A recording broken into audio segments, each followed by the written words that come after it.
అమరావతిలో ప్రజల అవసరార్థం నిర్మించినటువంటి ప్రజా వేదికను కూల్చిన రోజే ఆ రాక్షస ప్రభుత్వం యొక్క ఉద్దేశాలు దురుద్దేశాలు చూచాయిగా మనందరికీ అర్థమయ్యాయి. కానీ 2019 డిసెంబర్లో శీతాకాలపు శాసనసభ సమావేశాలు ప్రారంభమైన మొదట్లో ఒకరిద్దరు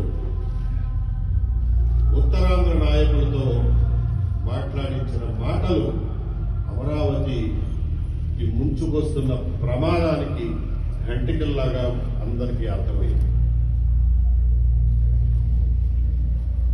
రాష్ట్రం అంటే అమరావతి కాదు, రాష్ట్రం అంటే అన్ని ప్రాంతాల సమానాభివృద్ధి జరగాలి అని చెప్పి చాలా నిగూఢమైన అర్థాలతో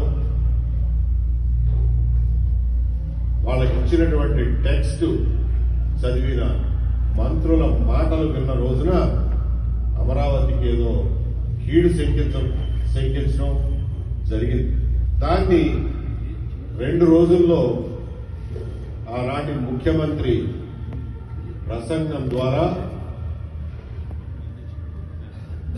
ఆంధ్రప్రదేశ్ రాజధానిని 3 చోట్ల 3 ముక్కలుగా పెట్టబోతున్నామని చెప్పిన మాటలు ప్రతి తెలుగువాడి గుండెని గాయం చేసి పశుబలంతో ప్రజలను రక్షించాల్సినటువంటి పోలీసుల్ని దుర్వినియోగపరిచి అమరావతిలో రాష్ట్రం అంతటా వెల్లువెత్తినటువంటి ఉద్యమాన్ని అణిచివేయడానికి చేయని ప్రయత్నం లేదు, ఎంచుకోని కుయుక్తి లేదు. ఆ నిర్ణయం వెలువడిన రోజునే అందరూ ఒక నిర్ణయానికి వచ్చారు. రాష్ట్ర ప్రజలందరూ ప్రజావేదికను కూల్చిన నాడు మనం మాట్లాడకుండా కూర్చోబట్టే ఈ దుర్మార్గపు ప్రభుత్వానికి ఇంత ధైర్యం వచ్చింది అనే ఆలోచన ఆ రోజున కలిగింది.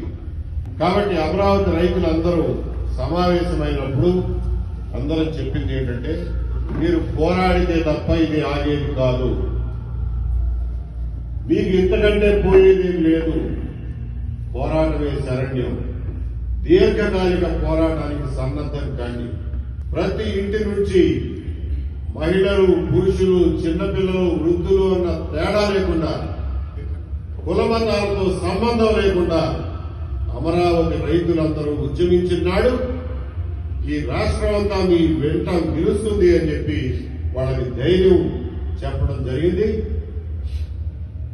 అన్నట్లుగానే రాష్ట్రం మొత్తం మాత్రమే కాదు, ప్రపంచంలో ఉన్నటువంటి తెలుగు వారందరూ, అలాగే ముఖ్యంగా అమెరికాలో ఉన్నటువంటి ఎన్ఆర్ఐలు వాళ్ళకి చేదోడు వాదోడుగా ఉండి న్యాయపరమైనటువంటి సహాయం చేయడానికి కానీ, దానికి అయినటువంటి ఖర్చులు భరించడానికి కానీ ఉదారంగా ముందుకొచ్చి వాళ్ళని వెంట ఉండి నడిపించారు. కాబట్టి మీ అందరి ప్రోత్సాహం, మీ అందరూ వెన్ను తట్టి నిలబడ్డారు. కాబట్టి అమరావతి రైతులు అన్ని రోజులు పోరాటం చేయగలిగారు అనేది కూడా మనందరం, మీ సహాయ సహకారాలు, మీ మోరల్ సపోర్ట్ లేకుండా ఆ ఉద్యమం అన్ని రోజులు చేయడం కూడా సాధ్యపడేది కాదు.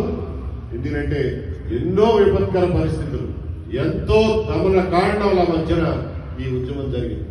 దీనికి పోటీగా కిరాయి మోకలను తీసుకొచ్చి ప్రతిరోజు ఇంకొక కౌంటర్ టెంట్ వేసి వాళ్ళని ఆటోల్లో తీసుకొచ్చి పొద్దు నుంచి సాయంత్రం దాకా కూర్చోబెట్టి రోజువారీ జీతభత్యాల మీద ఒక దొంగ కౌంటర్ ఉద్యమాన్ని నడిపించింది కూడా మనం చూసాం. వాళ్ళు వచ్చిన ఆటో కూడా పక్కనే నుంచి ఉండేది.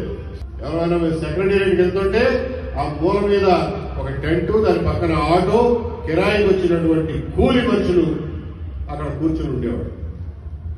ఈ దృశ్యాన్ని 5 సంవత్సరాల పాటు భరిస్తూ వచ్చాం. ఈ దుర్మార్గం పట్ల ప్రజల్లో పెళ్లుబిగినటువంటి ఆగ్రహావేశాల ఫలితమే మొన్న జరిగిన ఎలక్షన్లలో వచ్చినటువంటి ఎన్నికల ఫలితాలు. దీనికి అమరావతి రైతుల యొక్క ఉద్యమ స్ఫూర్తి, వాళ్ళు చేసిన త్యాగం, ఒక్క రోజన్నా కడుపు నిండా అన్నం తిన్న రోజు లేదు, కంటి నిండా నిద్రపోయిన రోజు లేదు. అమరావతి రైతులు వాళ్ళను తలుచుకుని రాష్ట్రంలో ఎంతో మంది కన్నీరు పెట్టుకున్నారు.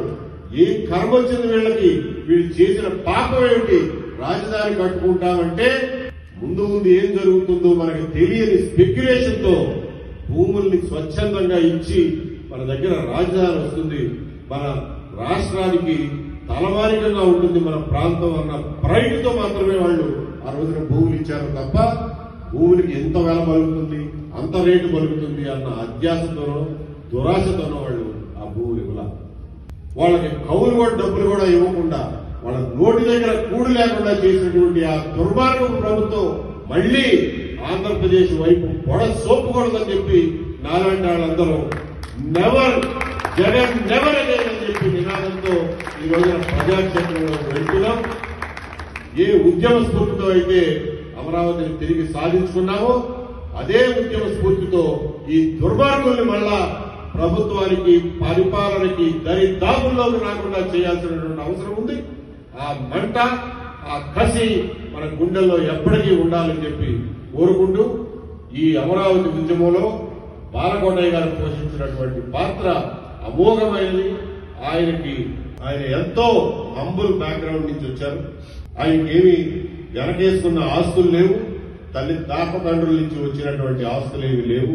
అయినప్పటికీ కూడా ఏ పూటకు ఆ పూట జీవనం వెతుక్కుంటూ అమరావతి రైతుల తరఫున నిలబడటమే కాకుండా అనేక వేదికల మీద అమరావతి రైతుల యొక్క అత్యంత ఉత్తేజకరమైన గొంతుగా ఆయన 5 సంవత్సరాలు పనిచేశారు. ఇవాళకి కూడా అమరావతిని పరిరక్షించడంలో, అమరావతి మీద ఇవాళకి కారు కూతలు పూసేది కుక్కలకి సమాధానం చెప్పడంలో ముందుంటారు. బాలకోటయ్య గారు ఈ అమరావతి ఉద్యమం తన కోసం తాను తయారు చేసుకున్నటువంటి ఉద్యమ నేత. ఆయన మనందరికీ గర్వకారణం. మా కృష్ణా జిల్లా వాసి అయినందుకు మా అందరికీ ఇంకా గర్వకారణం. వారు ఈ రోజున వారి అనుభవాల్ని పుస్తక రూపంలో తెచ్చినందుకు వారిని అభినందిస్తూ మళ్లీ ఒక్కసారి మీ అందరినీ అమరావతికి జరిగిన అన్యాయం చేసిన వాళ్ళని ఎప్పటికీ మర్చిపోవద్దు, ఎప్పటికీ క్షమించొద్దు, ఎప్పటికీ మళ్ళా తిరిగి ఆ పావులని పాలు పోయొద్దు అని చెప్పి మీ అందరికీ సవినయంగా మనవి చేసుకుంటూ సెలవు తీసుకుంటారు. జై హింద్.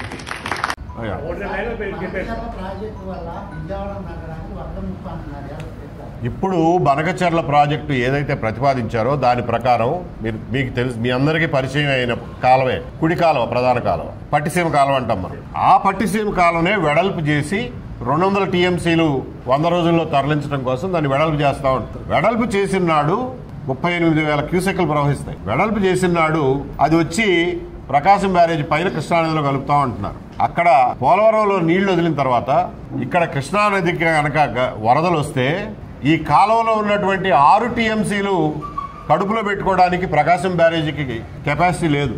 అప్పుడు ఏమవుతుంది, కాలువ ఎగదన్ని ఎక్కడో చోట గండిపడి చివరి ప్రాంతాల్లోనే గళ్ళు పడతాయి. మొదటి ప్రాంతాల్లో గళ్ళు పడవు. చివరి ప్రాంతాల్లో ప్రెషర్ ఎక్కువైపోయి, ఫ్లో ఎక్కువైపోయి గండిపడి విజయవాడ నగరం మీద పడుతుంది. అందువల్లనే మేము ఉన్న కాలువను వెడల్పు చేయటం కాదు స్వామి, ఎలాగూ వెస్ట్ గోదావరి కృష్ణా జిల్లాల అప్లాంట్స్కి మీరు నీళ్లు ఇవ్వాలి. చింతలపూడి ప్రాజెక్టు ఉంది, పై కంటూరు నుంచి తీసుకురండి, కృష్ణానది లో డైరెక్ట్ గా పడేయకుండా యాక్విడక్ట్ ద్వారా కృష్ణానదిని దాటించండి అని అంటున్నాం. అందువల్ల ఇప్పుడు ప్రతిపాదించిన పోలవరం బనకచెర్ల ప్రాజెక్టు వల్ల ఖచ్చితంగా విజయవాడకు వరద ముప్పు పొంచి ఉంది.